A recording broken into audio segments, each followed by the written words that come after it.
मुझे एक बात याद आई, बाबा फरीद गंजे शकर रहमतुल्लाह तआला अलैह, सुना है ना नाम? क्या नाम है? बाबा फरीद, सारे बोले बाबा फरीद गंजे शकर रहमतुल्लाह तआला अलैह। आपका एक देहाती मुरीद था, क्या था? वो पीर थे और उनके मुरीद थे। आज पैर है और इनके मरीज हैं। हाँ, कौम को एक बड़ी बीमारी ये भी लग गई, हजूर का ही करम है। एक बार नहीं कह रहा, खुदा का करम है,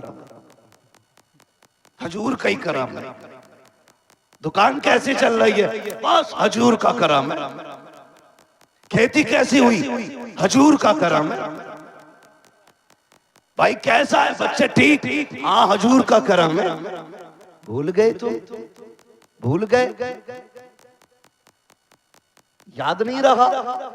तुमने सिर्फ एक दाना डाला था खेत में, एक दाना। रब ने जमीन का सीना चीर के उसको निकाला, पौधा बना, पौधे का दरख्त बना, पत्ते निकले, फिर उसको हवाओं ने झूले झूलाए। फिर जब उसका जीना लगा तो रब ने उसे चांद की चांदनी से खूबसूरती अता की। जब शबनम ने उसका मुंह धोया तो सूरज की किरणों से उसके मुंह को साफ किया गया। और ये एक दिन नहीं, 4 महीने तक मुसलसल निजाम चलता रहा। फिर रब ने बाली निकाली, बाली पे गिलाफ चढ़ाया, गिलाफ के अंदर एक दाने के बदले में 70 दाने अता किए गए।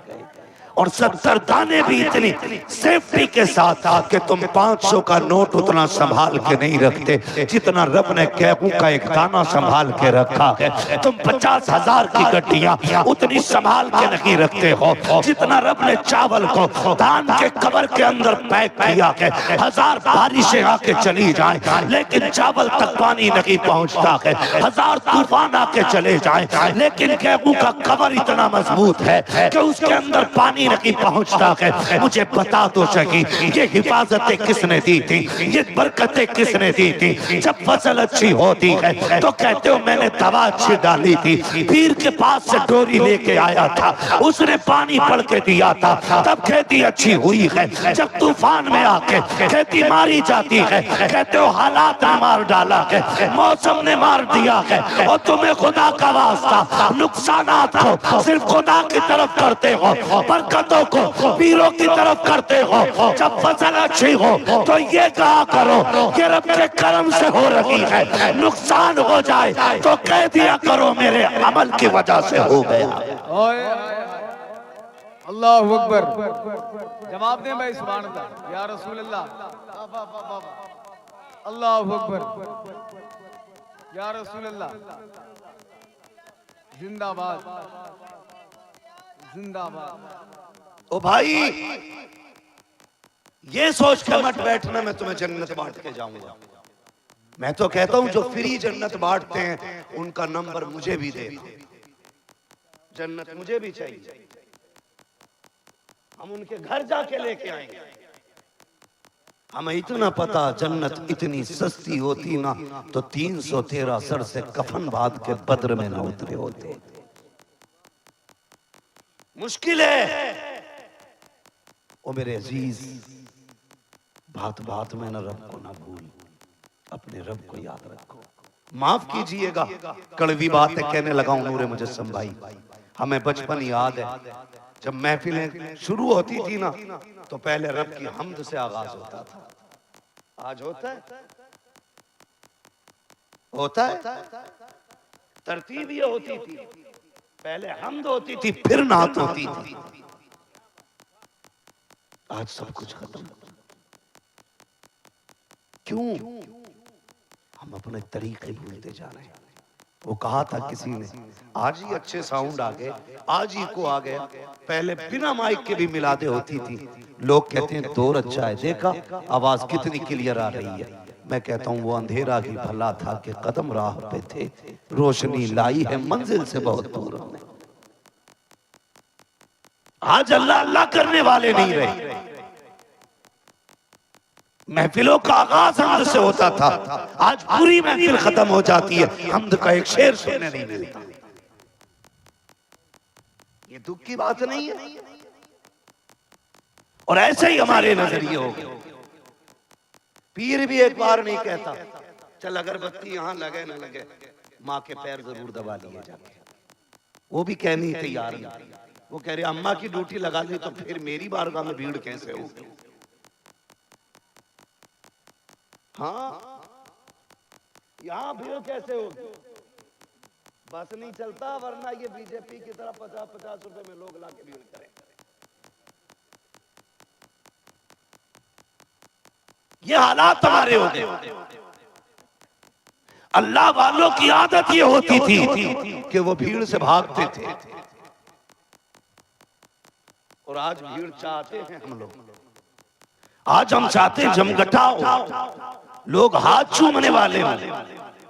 खुदा की कसम जानते हो, यकदरगीर मोहकम गिर, एक पकड़ो मजबूती से पकड़ो, एक पकड़ो मजबूती से पकड़ो।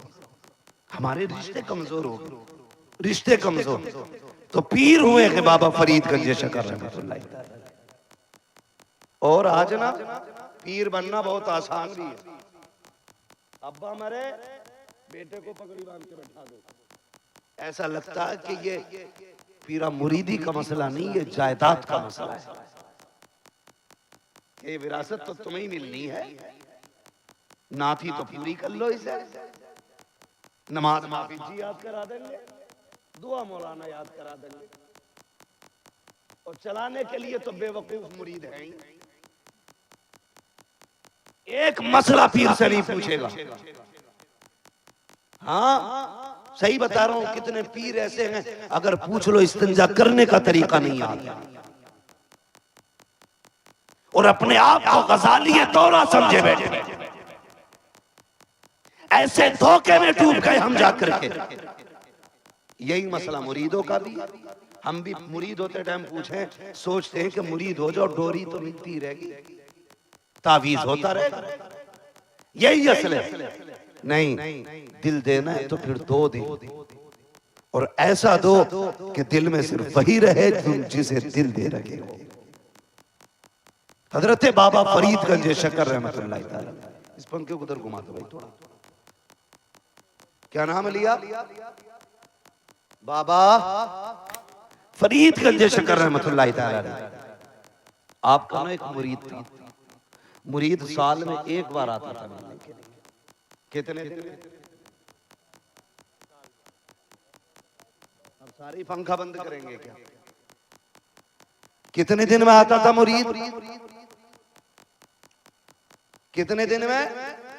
एक साल में एक मर्तबा। लेकिन मुरीद की आदत ये थी, जब आता था तो खाली हाथ नहीं आता था। तो जो है सारे लोगों को खाली हाथ नहीं आता था। समझे, हम अपनी जिंदगी पे गौर करें। खाली वाह से काम नहीं चलेगा, हमें रवैये बदलने पड़ेंगे, तरीके बदलने पड़ेंगे। आता था ना तो साल में एक बार, और हजरत अकेला नहीं आता था, वो साथ में ना पीर के लिए तोहफे में एक लुंगी लेके आता था।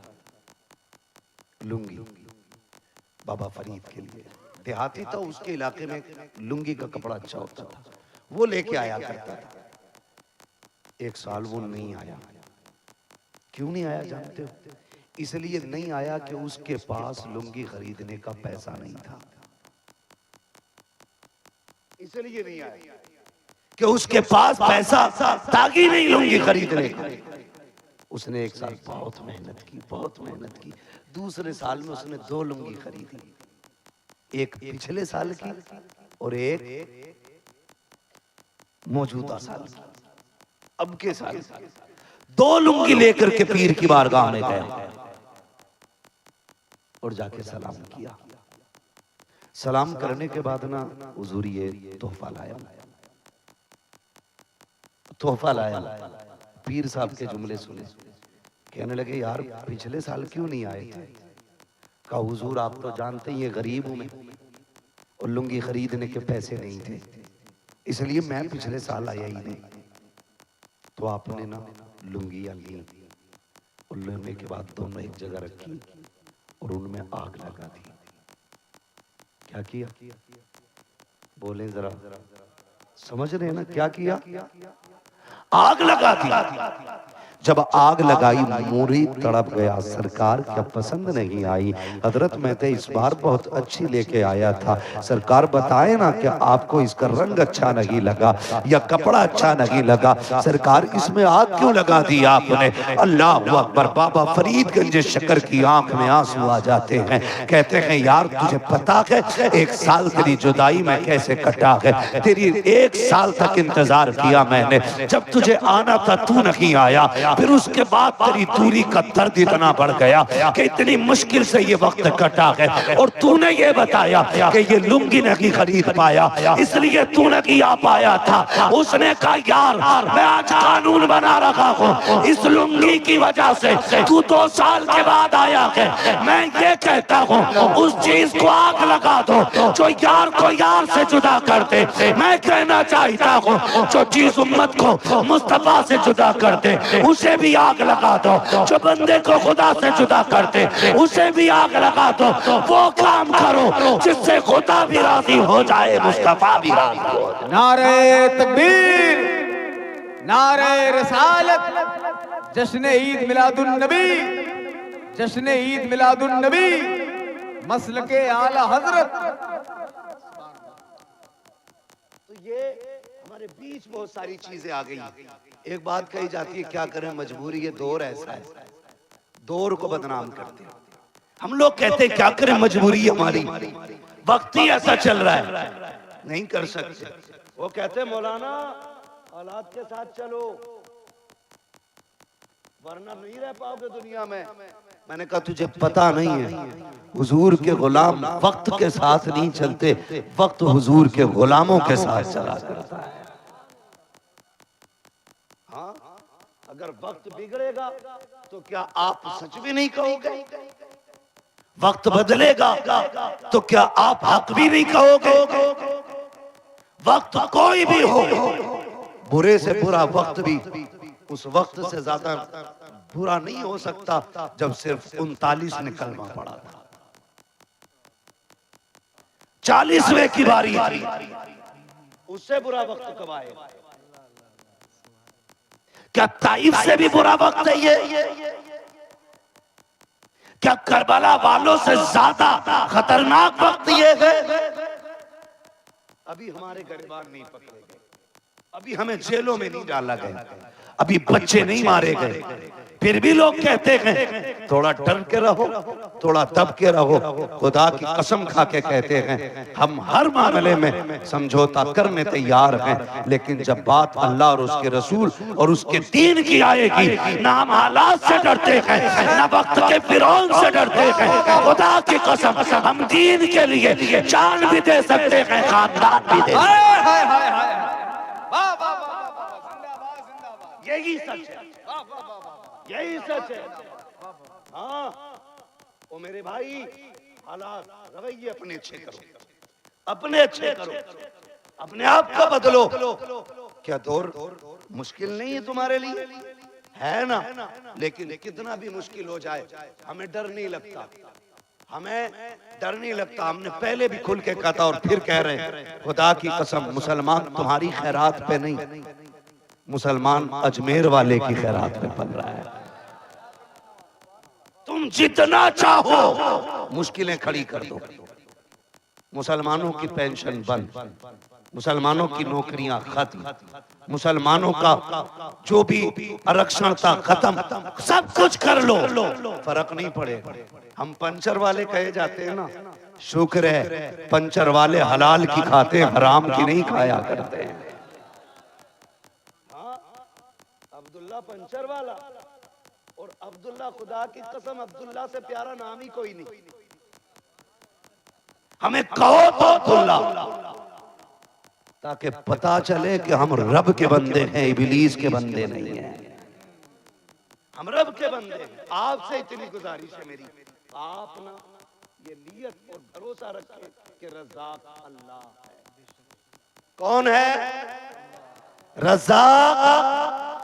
जोर से रज़ाक, रज़ाक। न जाने कितने लोगों ने ना हफ्ते भर से अल्लाह का नाम नहीं लिया होगा, सारे खुल के और मिल के रब का नाम लें। रज़्ज़ाक़, रज़्ज़ाक़, रोजी देने वाली रब की जात। वो चाहे तो पत्थर में कीड़े को रोजी दे दे, और अगर वो छीनने पे आए ना तो करोड़पति के आगे भुना मुर्गा रखा है, फ्राई मछली रखी है, तरह तरह की नेमतें हैं, लेकिन बैंड डॉक्टर ने कहा अगर इतना सा भी खा लिया ना मर जाएगा। ऐसे ये है उसके बंद करने के तरीके, ऐसे बंद कर देता वो। और जब वो खिलाने पे आता है ना तो जानते हो सालों साल यूनुस अलैहिस्सलाम को मछली के पेट में भी जिंदा रख के बता देता है जिंदगी का मालिक भी मैं हूं, मौत का मालिक भी मैं हूं। शर्त ये है अकीदा पक्का होना चाहिए। अल्लाह से नूर भाई, अल्लाह से जब भी मांगे ना हम कसरत ना मांगे, बरकत मांगे। क्या मांगे? कसरत नहीं, बरकत। कसरत और बरकत का फर्क समझ लें पहले। कसरत ये है कि हम 15 लाख रुपए महीना कमा रहे हैं, वो खर्च हो रहा 16 लाख। अमीर है कि गरीब?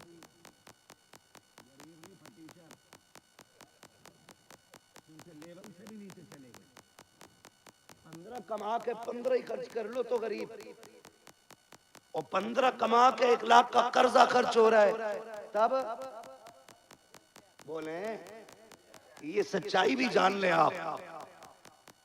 हाँ, 15 कमा के 16 खर्च तो बंदा फटीचर है, इसे कहते हैं कसरत। वो बंदा 9,000 कमाता है, 8,000 खर्च करता है, 1 बच जाता है। बताओ ये अमीर है कि गरीब? इसे बरकत कहते हैं। 10 में से 1 बच जाए महीने में, ये बरकत है। और 10 कमाए फिर 11 खर्च हो जाए तो ये कसरत है। अल्लाह से कसरत नहीं मांगेंगे, अल्लाह से बरकत मांगेंगे।